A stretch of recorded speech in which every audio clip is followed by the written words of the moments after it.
Hello everybody and welcome to the Auditor app video series. In this series we'll explore how the Auditor app works and how it can help you manage bug bounties, see your analytics and your ranking, and overall have everything in one place so that you would be as effective as possible as an auditor.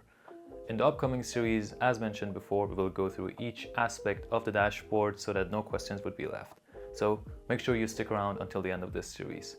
Without further ado, let's go in the dashboard and explore its key components.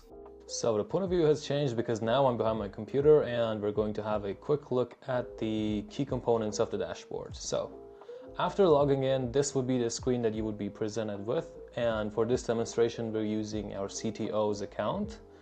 But basically a lot of the stuff that you see here are self-explanatory. For example, payment received is the total amount of payment you've received through bug bounties and through normal audits. Your rank, which is based on your experience points, and KYC status, and also exam status, which would be either Rust or Solidity. And also issues found is a quick overview about the number of issues and the severity of those issues that you found. And also active bug bounties that you could see here and available audits. In the next episode, we're going to have a look at audit management, so stick around.